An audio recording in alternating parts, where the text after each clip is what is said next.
Hello বন্ধুরা, তোমরা সবাই কেমন আছো? আশা করছি ভালো আছো, সুস্থ আছো। তো আমার শরীরটা এতটাই খারাপ যে কদিন ধরে কোনো রকম ভিডিও আমি তোমাদের সাথে শেয়ার করতে পারছি না।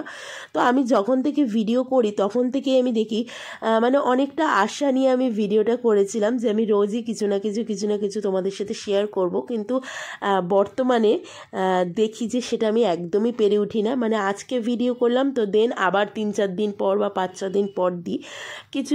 কি বলো তো, আমি চেষ্টা করি কিন্তু হয়ে ওঠে না, এই একটা ব্যাপার হয়ে গিয়েছে। তো যাই হোক, আজকে শরীরটাও খুব বিশেষ একদম কদিন ধরে ভালো যাচ্ছে না। আজ বলে বলবো না, বেশ কয়েকটা দিন ধরেই মানে শরীরটা একদমই ভালো যাচ্ছে না। তো এখানে আমি আজকে বিরিয়ানির মতো চিকেন সব কাটিয়ে এনেছিলাম। তোমাদের দাদাই যদিও বাজারে গেছিলো, তোমাদের দাদাই কেটে এনে দিয়েছে, মানে আমি শুধু বলে দিয়েছিলাম যে একটা পিস করবে বিরিয়ানির মতো, ওই 70 গ্রাম 75 গ্রাম করে পিস করানো মাংস আর কি।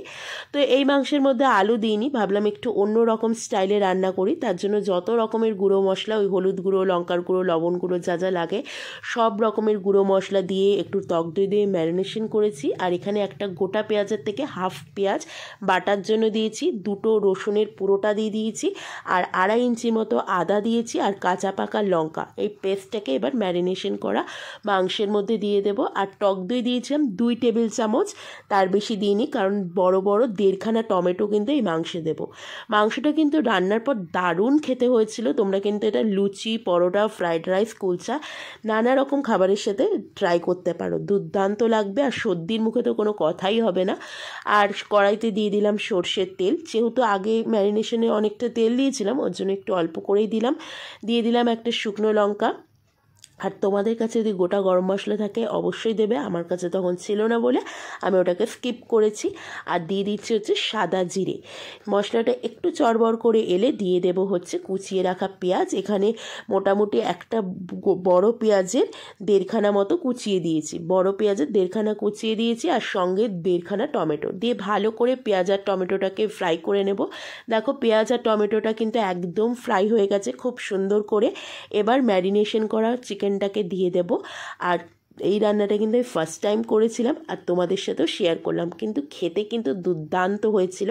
কিন্তু এই রান্নাটা কিন্তু একটু সিম আঁচে করতে হবে। যখন আমি দেখলাম যে মাংসটা একদম হয়ে এসছে তখনই কিন্তু আমি ফুল আঁচে দিয়ে রান্না করেছি। তার আগে কিন্তু যতক্ষণ আমি কষিয়েছি পুরোটাই সিম আঁচে করেছি। দেখো চিকেন কিন্তু আমার কষানো হয়ে গেছে আর কালারটাও কিন্তু দুর্দান্ত এসছে। আর এই চিকেনটা কিন্তু আমি আলু দিইনি, আলু ছাড়াই এতটা টেস্টি হয়েছিল বন্ধুরা, তোমাদের আর কি বলবো। তো যাই হোক, চিকেনের দিয়ে কিন্তু দারুণ সুন্দর তেলও ছেড়ে দিয়েছে। আর নামানোর আগে দিয়ে দিয়েছিলাম 1 টেবিল চামচ মতো ঘি।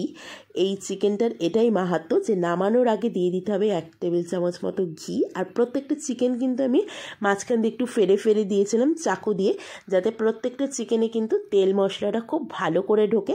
আর এবার দিয়ে দিচ্ছি হচ্ছে গুঁড়ো মশলা। এটা কিন্তু মানে গোটা গরম মশলাই শুকনো কড়াইতে ভেজে রাখা ছিল, মানে রোস্টেড গরম মশলা যেটাকে বলা হয় সেটাই ছিল। ব্যাস দেওয়ার পরে একটুখানি নাড়াচাড়া করে নিয়ে আবার একটু ঢাকা চাপা দিয়ে সিম আঁচে করতে দিয়েছিলাম, যাতে গরম মশলার গ্যাসটা মাংসের মধ্যেই থাকে, বাইরে বেরিয়ে না যায়। তো আজকের ভিডিওটা এখানেই শেষ করছি। আশা করছি আবার একটা নতুন ভিডিওর সঙ্গে তোমাদের সাথে খুব তাড়াতাড়ি দেখা হবে। তো আজকের মতো টাটা, বাই বাই। ভালো লাগলে অবশ্যই লাইক, শেয়ার, সাবস্ক্রাইব করে দিও, আর ফেসবুক পেজ থেকে দেখলে ফলো করে দিও। টাটা।